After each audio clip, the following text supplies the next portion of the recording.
Alors, quand on parle de théologie de libération, il faut parler au pluriel.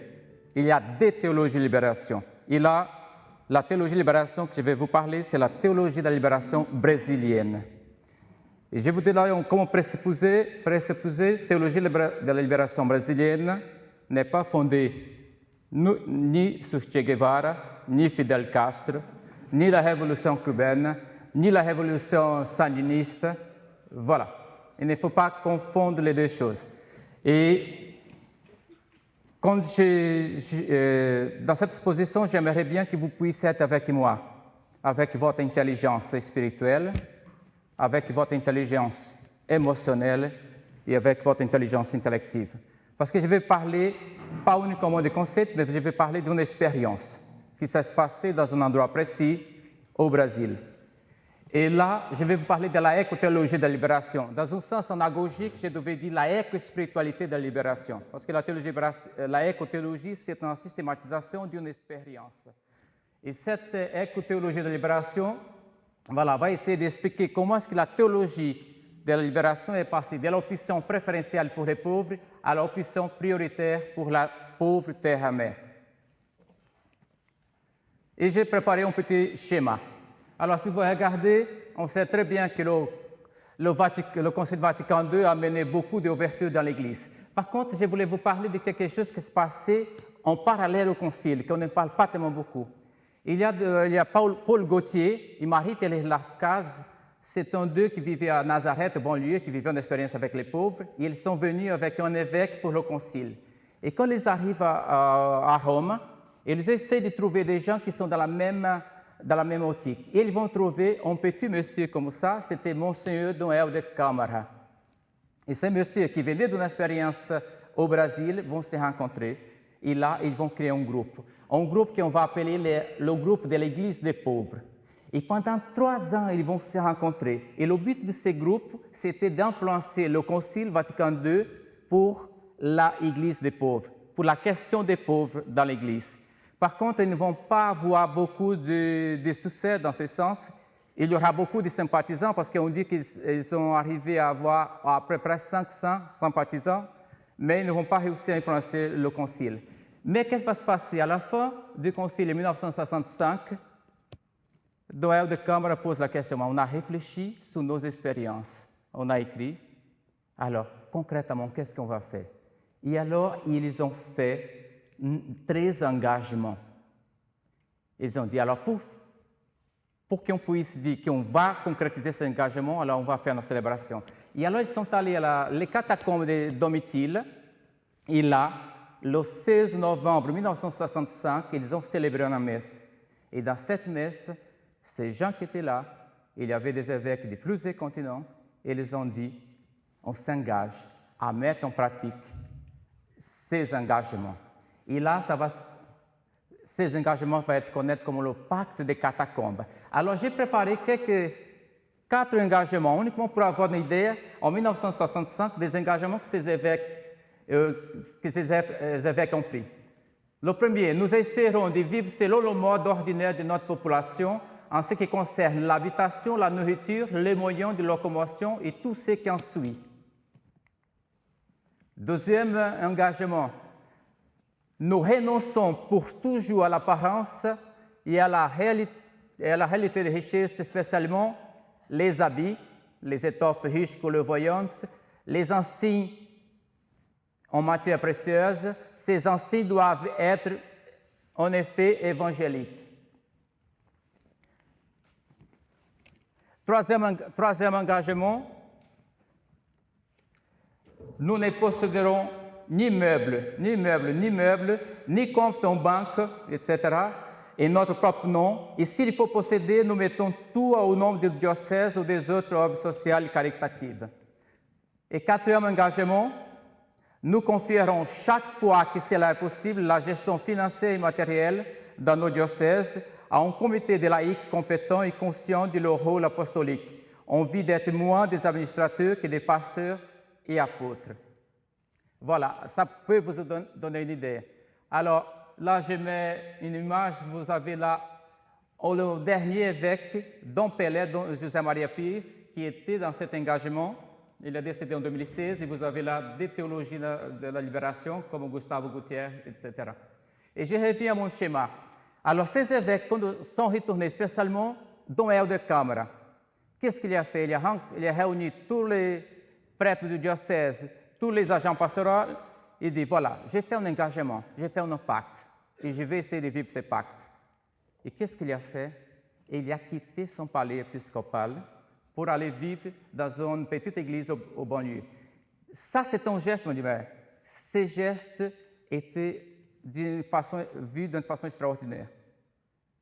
Il a quitté, et quand il a fait ça, les prêtres ont dit, mais si notre évêque a fait ça, on va faire aussi.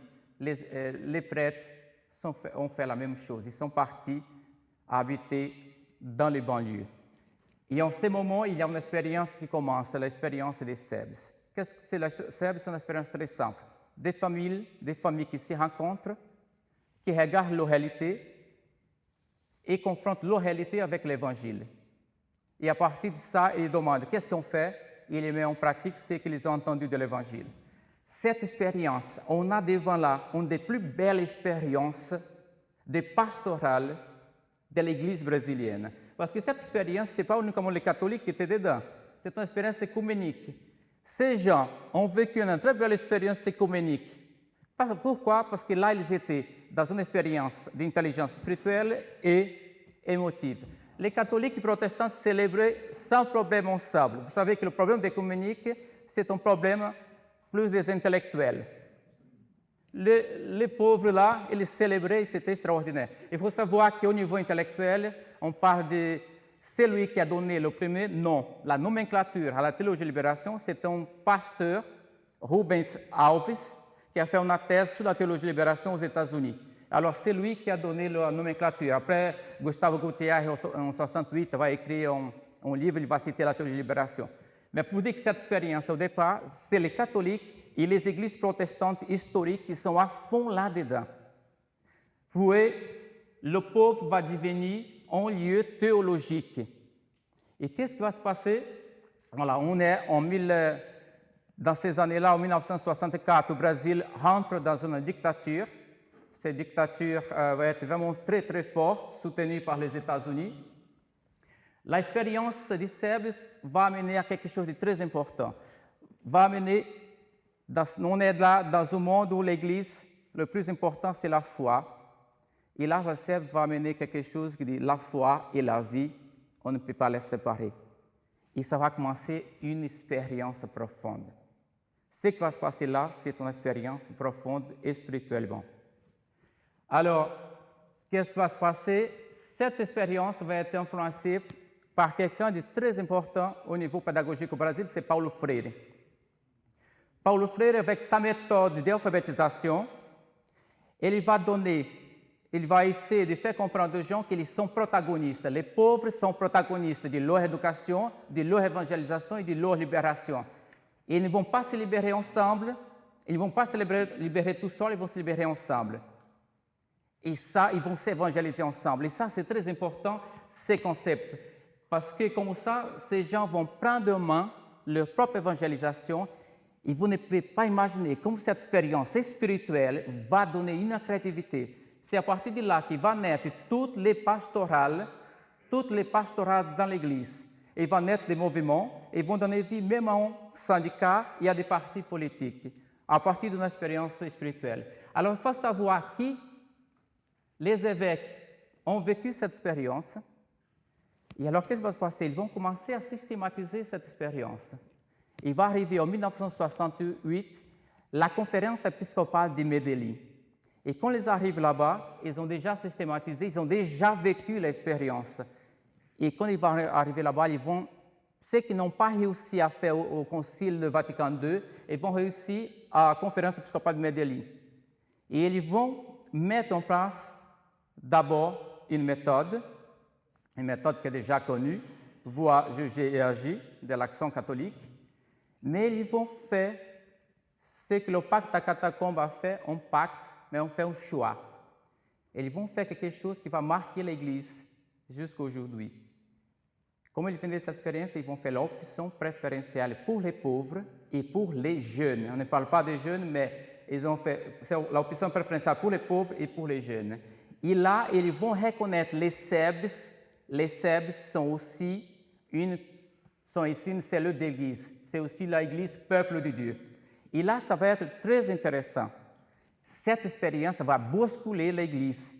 Parce que ces évêques, etc., vont dire, alors, le plus important, ce n'est pas de former les prêtres dans les séminaires avec théologie. On va d'abord les aider à faire des expériences. Et ils vont créer une méthode pour faire des expériences. Et cette méthode, le but, c'est de convertir les prêtres, les évêques. Il faut savoir que quand les gens ont vu un évêque venir dans une banlieue, dans les communautés de base, il y a des gens qui disent « Ah, maintenant, l'évêque il est humain comme nous. » Parce que les gens regardaient les évêques, les prêtres comme divins. Vous ne pouvez pas imaginer que cette expérience, ça vaut plus que beaucoup de discours. Pour les communautés de base, ça va être un élan missionnaire et d'évangélisation extraordinaire. Parce que les gens diront, cette expérience-là, je suis capable de donner ma vie pour le Christ qui est en train de transmettre à travers cet homme. Et donc, El de Câmara va être le moteur de conversion pour d'autres évêques, d'autres prêtres. Parce qu'il dit, moi, j'ai fait confiance à cet évêque et je vais me mettre derrière lui. Il y a beaucoup de prêtres, les congrégations ont quitté leur grande maison pour aller dans les bons lieux. Et voilà, tout ce monde va rentrer et on va créer une méthodologie et une spiritualité, qui c'est la spiritualité de la libération. Et il y aura toute une créativité. On va même créer de là une théologie d'expérience parce que c'est un espoir. Même dans la misère, ces gens célèbrent avec une joie extraordinaire. Et voilà, la méthode. Et cette méthode, il y aura 3 étapes. Voilà, j'ai mis la communauté de base a fait ce lien foi et vie. La foi, c'est l'évangile, c'est la parole, et la vie, c'est l'histoire, la culture. C'est pour ça que quand on parle de théologie de libération, c'est une théologie incarnée dans une histoire, dans une culture. Et si elle ne part pas de là, elle n'a pas du sens. Alors, cette méthode que j'appelle aussi, et c'est ça que je défends dans ma thèse, je défends que la théologie de libération, plus qu'une théologie, c'est une méthode de fait pastoral, une méthode d'évangélisation, une méthode de conversion, une méthode voilà, de fait théologie, plus qu'une théologie qu'on comprend dans le sens classique. Et voilà, c'est la praxe, c'est la SEBS, et la théologie de libération, c'est le 12e moment. La théologie de libération, c'est la systématisation de ces expériences qui parlent là-bas. Si un théologien veut faire de la théologie, il faut aller dans la communauté de base d'abord, faire l'expérience. Une expérience voilà, avec les autres, especially avec les plus pauvres. Et voilà la méthode. Très simple, au départ, c'est voir, juger et agir. Et après, dans ma région, comme je viens de la région de l'Amazonie, ils ont mis rêver et célébrer. Et ça donne une autre dimension, une dimension d'espoir. On célèbre ce qu'on a vécu dans la communauté. Il faut savoir, et voilà, le 3e moment, c'est la médiation. Voilà, la médiation socio-analytique, la médiation herméneutique et la médiation pratique. Ça, c'est dans la théologie qu'on appelle théologie professionnelle. C'est les théologiens professionnels qui vont utiliser. Et là, il y aura une petite parenthèse, j'ai préparé ces tableaux pour comprendre la théologie de libération. Et le problème que ça se passe un petit peu avec l'Europe, c'est qu'on a pris la théologie de libération uniquement la théologie professionnelle.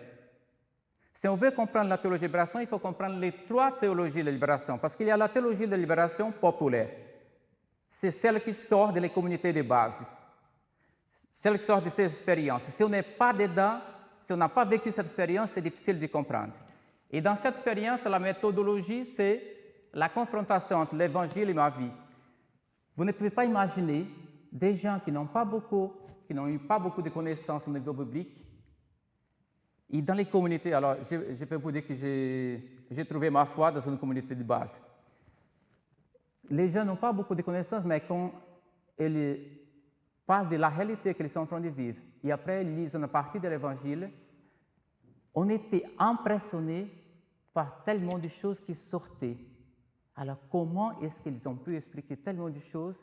Et voilà, l'intelligence spirituelle et émotionnelle qui parfois sont mises à l'écart. Et là, c'était valorisé. Alors, la première théologie, c'est cette méthode. La deuxième théologie, c'est pour les agents pastoraux. C'est le voir, juger et l'agir. Et la troisième méthodologie, c'est la médiation socio-analytique, herméneutique et médiation pratique. Et là, il y aura un petit peu de différence au niveau des théologies. Si vous prenez la théologie du peuple de l'Argentine, ça ne va pas utiliser cette médiation. Et la théologie là, brésilienne, certains vont l'accuser de marxiste parce que dans cette médiation socio-analytique, ils ont utilisé une méthode de Marx pour analyser la société. Mais ce n'est pas parce que j'utilise la méthode que je suis marxiste ou communiste. Je vous dis ça parce que cette étiquette était mise partout, partout au Brésil, spécialement dans les évêques, pour les évêques brésiliens, quand on parlait de Dom Helder de Câmara, c'est l'évêque rouge. Il n'y a pas un homme plus profond au niveau de spiritualité que Dom Helder de Câmara.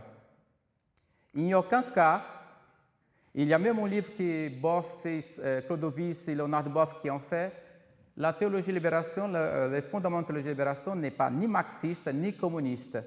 C'est l'évangile et l'expérience avec les pauvres. Cette étiquette, c'est une étiquette qui était mise pour détruire une expérience qui venait de commencer. Et si vous regardez, on ne va pas regarder tout le tableau, mais sur le tableau, c'est vraiment très clair. Ils ont construit une méthode de conversion, mais plus une méthode pour que l'Église, ou ceux qui venaient dans l'Église, puissent sortir du formatage qu'ils avaient. Parce que parfois, il y a des missionnaires qui arrivent directement de Rome, avec sa mentalité, sa manière de faire, et mettaient en pratique. Et ces évêques ont dit non. D'abord, il faut venir et voir la présence de Christ dans le pauvre, dans l'autre. Et cette expérience-là qui va les amener à la conversion. Et voilà, cette méthode, le but, c'était construit pour ça.